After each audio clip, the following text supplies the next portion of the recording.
But I'm always curious, how did you know you were a composer? How did you know you wanted to create sounds? It's funny because at 5 years old, yes, I was absolutely sure I wanted to be a composer. I began music at the age of 5, more or less. My parents are not musicians at all. My brothers and sisters neither. So it's a teacher at school said, well, he sings very well, he seems to like music, why don't you should play the piano, maybe I think he will love it. So my mother found a teacher in the neighborhood, and she was a wonderful teacher. So I learned everything with her, piano and solfeggio, how do you say that? To reading the notes and solfeggio. Solfeggio. And everything. She taught me everything.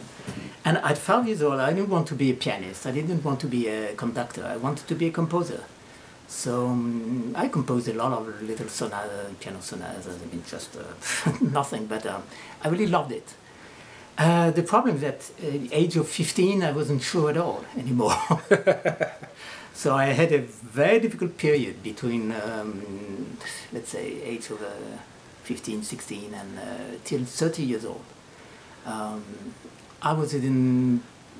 I went to the conservatory, Paris, composition class with André Jolivet, who was a well-known composer and French composer.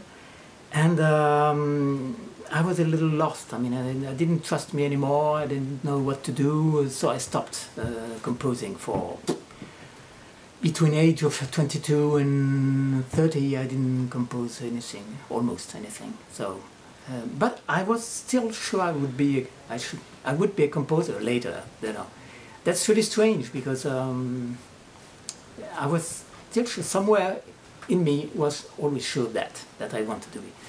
And I had a chance to go to Villa Medici in Rome. Sure. And that's a scholarship. With one work, which I don't like at all, but the jury thought that it was good enough to send me to Villa Medici, so okay.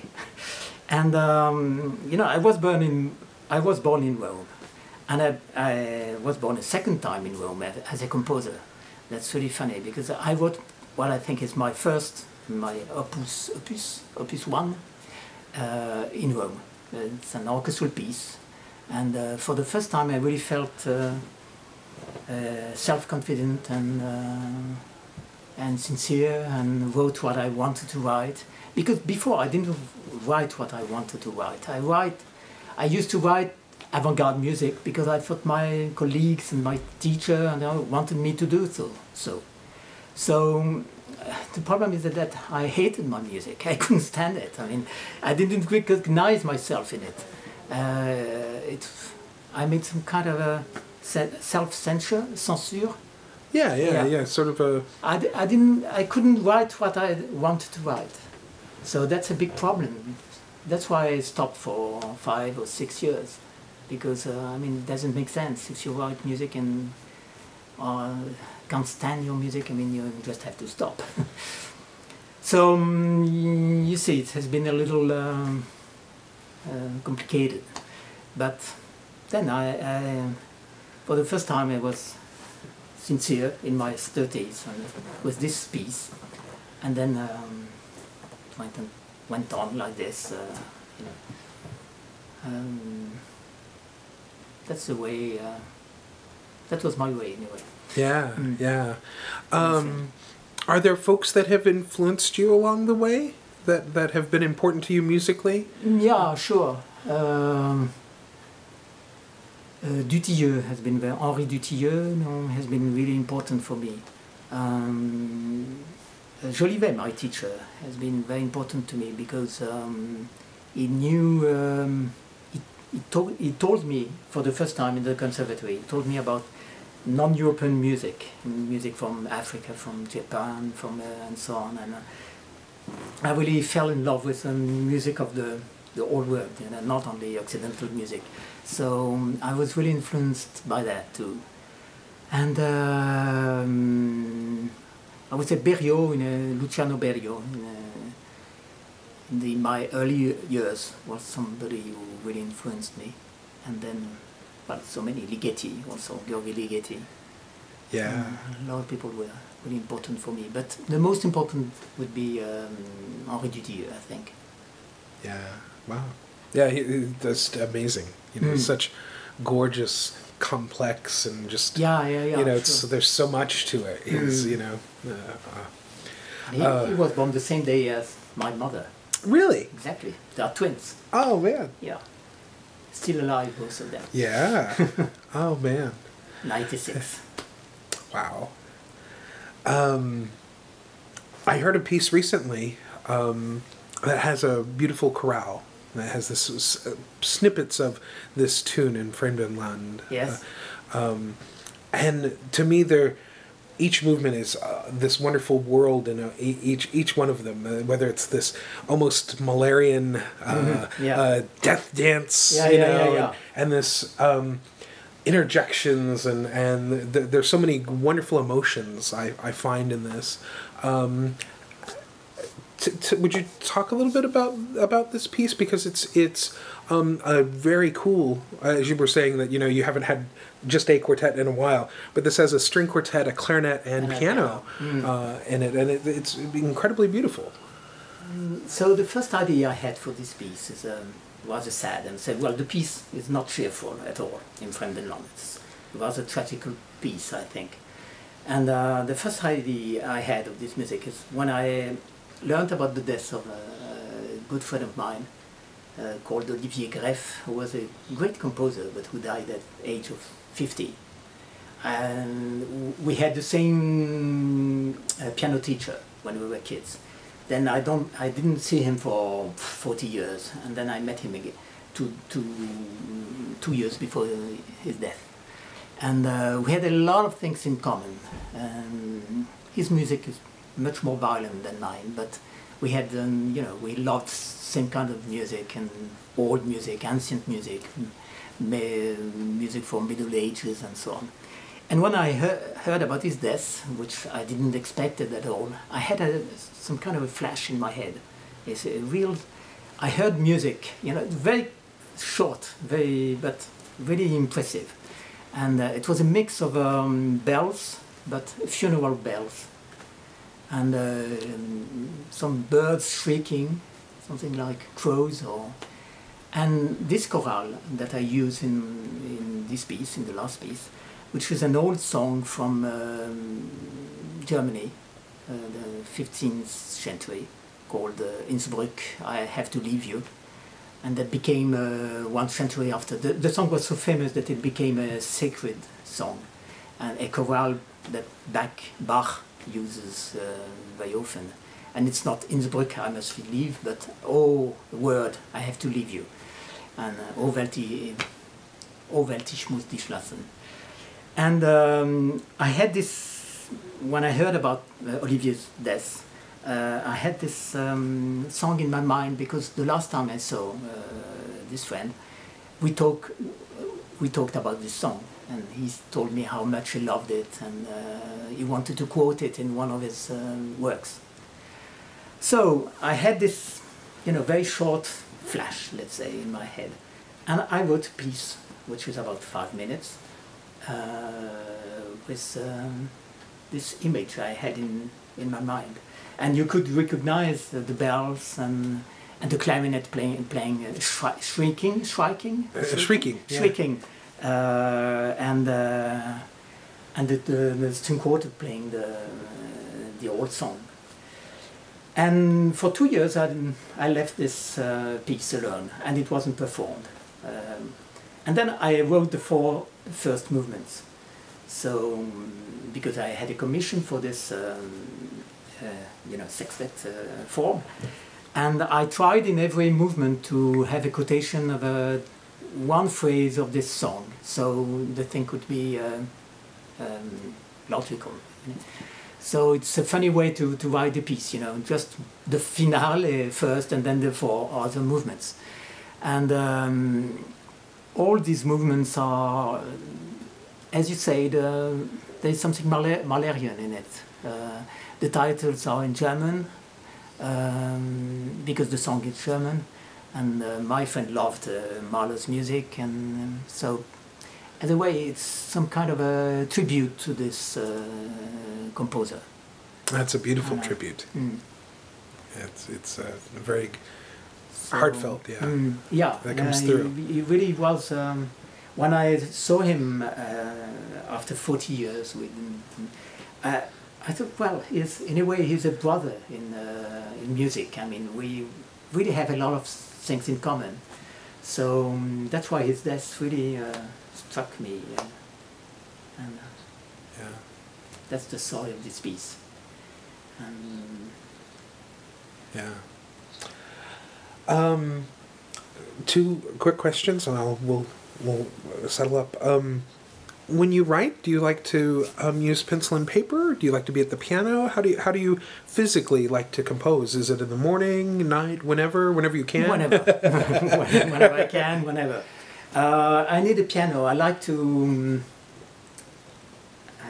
be at the piano, to hear immediately to have some kind of a concrete contact with music in a way. When I'm really late, I can work in hotels or in the train, but that's if you cannot do, if I'm really late. But usually I prefer to write at home, simply, and at the piano.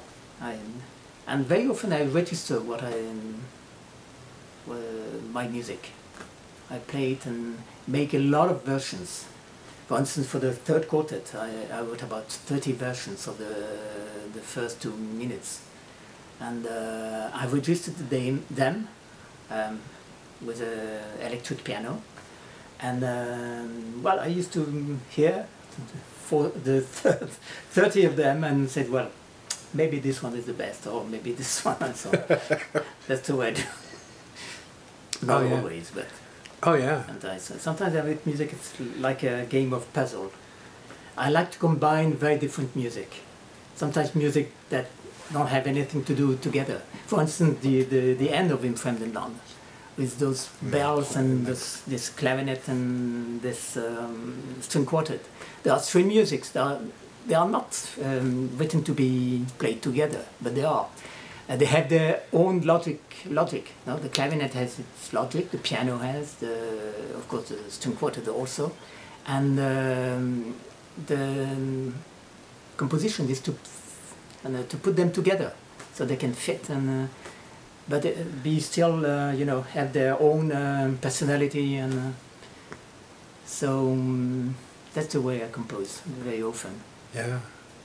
Yeah. Oh, it's brilliant. But I mean, I think of the rhythms and the piano and the shriek of the clarinet. It's and there's no influence between the three of them. Everyone is going on. But yet it makes. But it has to make sense when they play together. So that's sort of counterpoint of different musics, and I do that very often. I think it's not exactly the same, but the end of the first movement was Third Quartet. It was something like this. I mean, the violin plays in the high notes, some kind of melody, but very, very high. The viola and cello play something completely different on the low notes, and the second violin is playing pizzicatis, something which has nothing to do with the rest of it. So it's the same thing, to combine different musics, and that's what I love to do very often in my music. Yeah. So I'd end asking, what are you working on now? What are you currently writing? Now I will write 2 pieces for chorus. A small one and a very big one. And the very big one is for Notre-Dame de Paris Cathedral, who will celebrate the 850th anniversary in 2013. Wow! It's a very old cathedral. So they commissioned me Vespers for the Virgin. How do you call that? Yeah. So it's a big piece, about 1 hour and a half, which will be performed at the end of this celebration 2013 for chorus and the two organs of the cathedral and a few instruments and children, bells and so on. Oh yeah. So very exciting. What's the text of the other one? Have you found a text yet for your other smaller piece? Oh yeah. It's a strange adventure. It's they were written by prisoners. Really? Yeah. They're small text, and there's a prison in France where there are people who they have perpetual. They are in prison forever. Oh yeah. Yeah. They did really bad things, actually, but some of them wrote very beautiful poems. Some of them are okay, but 3 or 4 are really, really beautiful. Some kind of haikus, very small poems. So I met them and we discussed about this text, maybe change some words and so on. So I would write 11 little choruses. Pieces for chorus, about between 1 minute and 2 minutes, on those haikus that the prisoners wrote. And that's some kind of experience. It's really makes you, I mean, you feel different when you've met those people. That it's so, this word of in prison is so awful, dreadful. I mean, it's, and when you see people who still have hope and in spite, no. Yeah. Of this terrible environment. Sorry, sometimes I can't find my words anymore. But it's really very interesting experience. Right? I'm a big fan of the pieces that I've heard, and I'm really excited about tonight's premiere. No. I haven't heard the Third Quartet. Yeah, I'm looking forward to. In Fremden Land. Yeah. How is it? This is your third string quartet. Yes. So how is it to return to the genre? Are there things that you have wanted to express, or is it sometimes more of a challenge because you're going back to a string quartet? It's really strange because I wrote my 2 first string quartets in the late 80s, and one after the other. So one in 87, one in 88. And I loved this repertoire and I loved this form. But I had other commissions to do after that. So I haven't written a string quartet between those 25 years, something like that. And it's funny because I just wrote a Third Quartet, but I also wrote a Fourth Quartet, or just after the third one, who would be performed in June. So there are, 2 pairs of quartets. I mean, and that's really funny. I wanted to write other string quartets, but I had no commissions for that. I had a commission for a string trio, for pieces for 2 violins, or a sextet with clarinet and piano, or things like that, but no string quartet. But now I'm really happy. I had this opportunity with the Cyprus Quartet to write another one. Yeah. And I think I was in a very different mood. I remember that writing my first string quartet was really very difficult, because I had in mind that string quartet was something very severe, very serious, that you have to do something intellectual music in a way. I don't know why I had this idea in my mind, but so was it. So I spent a lot of time to write a very short string quartet, and I don't know, I wasn't pleased with it. It's not a good souvenir. I was much more free when I wrote this Third Quartet, so 25 years after that.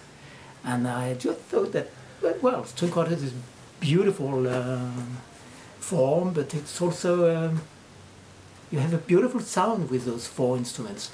It's not intellectual music, it can be also very nice and gentle and so on. So I was completely free when I wrote it. Yeah. So it's a big difference. In France we have you heard about Boulez, of course, and how it's a bit difficult for French musicians to. It has been difficult to write music without being a Boulesian. Boulez has such so important in our musical life, and he brought this idea that music should be really, construction and formalism and things like that. And so I was in that mood 25 years ago. I'm not anymore, so I felt free in a way. Yeah. Are there, I think it's terribly interesting to have 1 and 2 and 3 and 4. Yes. And I suppose that's just circumstances. Is that, again, is that sort of difficult to say, oh, I'm going to do this in the third, but I think there's some other ideas I want to do in the fourth? I suppose it'll be interesting to hear these and look at the first two. 3 and 4 are very different because they don't have the same form at all. The third quartet is longer and has 3 rather important movements. The fourth quartet, which is not called quartet number 4, but it's called Fantasies on Zacher name. Zacher, Paul Zacher, yeah, was a Swiss mécène. How do you say that? Someone who gives money for... patron. Yeah, he was a wonderful patron for Rostropovich and Ludoslavsky and all these guys. Bela Bartok and so on. And a lot of musicians wrote music on the letters of his name: Dutilleux, Boulez, Ludoslavsky, etc. And so I had a commission from Switzerland, and I decided to write small pieces for string quartet on the name of Zacher. So it's a set of 8 short pieces. So it's completely different from my third quartet. It's completely another universe. They don't look like at all. And I couldn't have write 2 quartets, in 3 or 4 movements, because it's difficult to have ideas for 2 different quartets. Well, Beethoven did and Mozart did, but they used to play to write 6 quartets at the same time. But okay. Well, it is such a great genre. I mean, Haydn, Mozart, Bartok, Beethoven, the Debussy and Ravel, all these great things. They gave you the program of what this would be, this whole call and response sort of thing. Was it also helpful to hear the Cyprus Quartet? To get to hear a little bit of their playing? Did you listen to some of their recordings and whatnot? Yeah, sure. They gave me some contemporary music, the late Beethoven quartets, and also American quartets, Dvorak and Barber and so on. So I think they gave me all the records they registered. They have registered? Yeah. Wait. And that helped because you can see what kind of sound they have, and those records are really beautiful. So I was really very happy to work for them. It was a great pleasure. Yeah. I'm so glad to have met them. What sort of conversations have you had? Because you've been here almost a week, right? Yes. What sort of conversations have you had with the quartet now that they've had a little bit of time to work on it, and now that you've been here? Well, we began by music and by a rehearsal. First rehearsal was on Monday, so they played it not complete, one movement then another one. So we began with music because that's the best way to. I didn't have how to say that. Well, forget it. No, the first meeting was in November. I went in November in San Francisco for a concert in the conservatory. Right. And with Nicole Paiement, and they played about 6 or 7 pieces in the concert. It was a beautiful concert. And Tom and Cecily played my duets for 2 violins in that concert. So I had the first meeting with them, and I brought the first movement of the new quartet, the third quartet. And they said they never did that before. They performed it without knowing the piece at all. Just looking at it and playing. And that was really beautiful because it meant that they really trust me in a way, because usually they want to work by their own and then show what what they've done. But how do you say when you play a piece without? Oh yes, read it and they sight read it. To sight read. Yeah, exactly. They sight read it. Exactly. So without rehearsal. Without rehearsal, I had just put the scores on the stands, and that's it. They played. So that was really, really beautiful, very, very interesting. And then I saw them again last Monday, and we had a very, very interesting rehearsal. Of course, they sent me a lot of mails during in January last month and 2 months ago about questions. Is it sharp? Is it all that kind of thing? Flat? Is it an E? Is it an F? And so on. Because there were some mistakes, of course, in the score. But